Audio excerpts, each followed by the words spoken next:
আমরা সবাই তো একটা সুখী জীবন চাই, তাই না? কিন্তু সেই সুখের আসল চাবিকাঠিটা ঠিক কি? শুধু ভালো স্বাস্থ্য বা একটা সফল ক্যারিয়ার থাকলেই কি জীবনটা পরিপূর্ণ হয়? আজকের এই আলোচনায় আমরা দেখব পরিবার এবং বন্ধুত্ব কিভাবে একটা সত্যিকারের সফল জীবনের ভিত করে তোলে। চলুন বিষয়টা একটু গভীরে গিয়ে বোঝার চেষ্টা করি। আচ্ছা, একবার ভাবুন তো, অনেকেই কিন্তু ক্যারিয়ার আর স্বাস্থ্য নিয়ে ভীষণ ব্যস্ত। জিম, অফিস, প্রজেক্ট সবই চলছে। কিন্তু এত কিছুর পরেও কি মনে হয় জীবনটা ঠিক যেমনটা চেয়েছিলাম তেমন? কেমন যেন একটা শূন্যতা কাজ করে, তাই না? সাফল্যের পরেও এই যে একটা অপূর্ণতা, এর কারণটা কি? জানেন, প্রতি সপ্তাহে আমাদের সবার হাতে ঠিক ১৬৮ ঘন্টা সময় থাকে। ১ সেকেন্ডও বেশি না, আবার কমও না।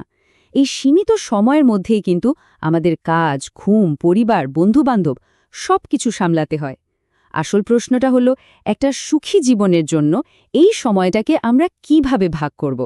চলুন সেই কৌশলটাই আজ জেনে নেওয়া যাক। তাহলে চলুন মূল আলোচনায় আসা যাক। একটা সুখী আর সফল জীবন আসলে ৩টা মজবুত পিলারের ওপর দাঁড়িয়ে থাকে। আর সবচেয়ে জরুরি বিষয়টা হলো, এই ৩টা পিলারের প্রত্যেকটাকেই কিন্তু সমানভাবে গুরুত্ব দিতে হবে। একটাও যদি দুর্বল হয়ে পড়ে তাহলেই কিন্তু ভারসাম্য নষ্ট। দেখুন, প্রথম দুটো স্তম্ভ নিয়ে আমরা সবাই কম বেশি সচেতন। একটা হলো স্বাস্থ্য ও ফিটনেস, আর অন্যটা হলো আমাদের কেরিয়ার বা পেশাগত জীবন। কিন্তু ৩ নম্বর যে স্তম্ভটা, সেটা হলো আমাদের সম্পর্ক, মানে আমাদের পরিবার এবং বন্ধুরা। আর সত্যি বলতে কি, এই তৃতীয় স্তম্ভটাকেই আমরা সবচেয়ে বেশি অবহেলা করি, অথচ এটা ছাড়া বাকি দুটো কিন্তু একা দাঁড়াতে পারে না। বেশ, এবার তাহলে কথা বলা যাক পারিবারিক সম্পর্কগুলো নিয়ে। এগুলোকে আরও মজবুত করার জন্য কিছু নির্দিষ্ট এবং কার্যকরী উপায় আছে। এটাকে বলতে পারেন একটা ব্লুপ্রিন্ট, যা প্রতিদিনের ছোট ছোট অভ্যাসের মাধ্যমে আমাদের পারিবারিক বন্ধনকে আরও গভীর করে তুলতে পারে। শুনতে খুব সাধারণ মনে হলেও প্রতিদিনের এই ছোট ছোট অভ্যাসগুলো কিন্তু সম্পর্কে ম্যাজিকের মতো কাজ করে। যেমন ধরুন, ঘুমানোর আগে মাত্র ১ কি ২ ঘণ্টা মোবাইল বা টিভি বন্ধ রেখে পরিবারের সাথে গল্প করা, কিংবা দূরে থাকা বাবা মা অথবা শ্বশুর শাশুড়িকে প্রতিদিন নিয়ম করে মাত্র ২-৫ মিনিটের জন্য একটা ফোন করা।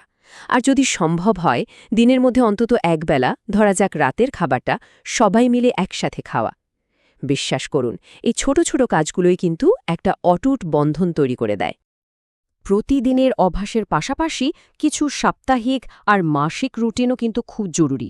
যেমন প্রতি সপ্তাহে ভাই বোন বা কাছের আত্মীয়দের সাথে একটু কথা বলা। শুধু তাই নয়, ঘরের কাজে একে অপরকে সাহায্য করা, যেমন রান্না বা ঘর গোছানোতে একটু হাত লাগানো, এগুলো কিন্তু দাম্পত্য জীবনকে আরও সুন্দর করে তোলে। আর মাসে অন্তত একবার সবাই মিলে বাইরে কোথাও ঘুরতে যাওয়া, হতে পারে সেটা কোনো পার্ক বা রেস্তোরাঁ। এতে সম্পর্কগুলো সতেজ থাকে। এই কথাটা একবার মন দিয়ে ভাবুন তো। তাদের আসলে একজন গৃহকর্মী দরকার ছিল, স্ত্রী নয়। এটা কিন্তু তাদের জন্য একটা জোরদার বার্তা, যারা মনে করেন ঘরের সব কাজ শুধুমাত্র স্ত্রীর একার দায়িত্ব। এই একটা লাইনই চোখে আঙ্গুল দিয়ে দেখিয়ে দেয় যে একটা সুস্থ সম্পর্কে পারস্পরিক সহযোগিতার দায়িত্ব ভাগ করে নেওয়াটা ঠিক কতটা জরুরি।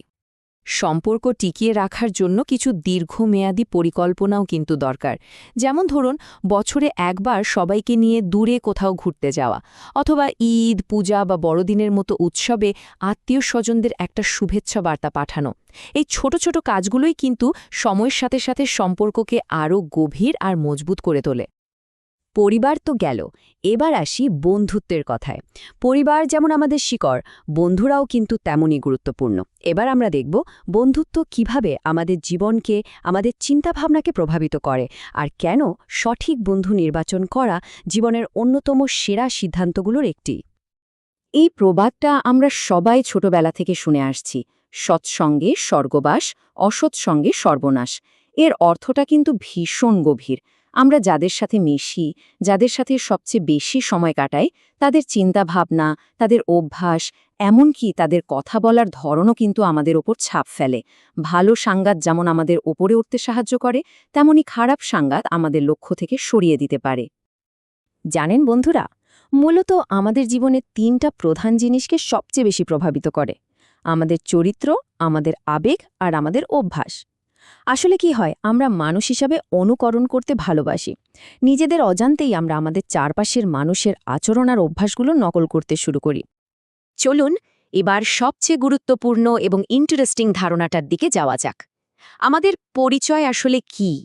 আমাদের পরিচয় হলো আমাদের চারপাশের পরিবেশ আর মানুষগুলোর একটা প্রতিচ্ছবি।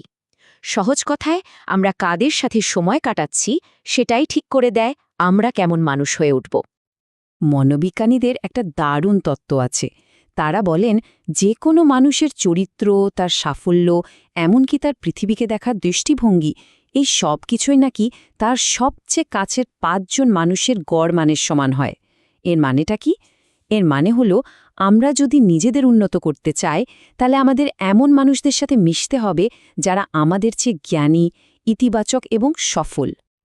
এখন মনে প্রশ্ন আসতেই পারে, আচ্ছা, যদি আমাদের আশেপাশে এমন সফল মানুষ না থাকে তাহলে কি হবে? এরও একটা দারুণ উপায় আছে। বিশ্বের বড় বড় সফল মানুষদের আত্মজীবনী পড়ুন। তাদের চিন্তাভাবনা, তাদের নীতিগুলো নিজের জীবনে কাজে লাগানোর চেষ্টা করুন।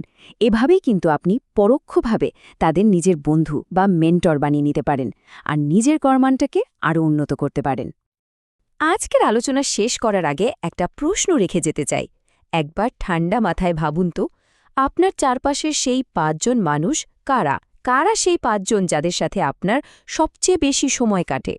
তাদের প্রভাব আপনার জীবনে ঠিক কেমন পড়ছে? এই প্রশ্নটা নিয়ে একটু ভাবাটাই হয়তো একটা সুখী আর সফল জীবনের দিকে প্রথম পদক্ষেপ হতে পারে।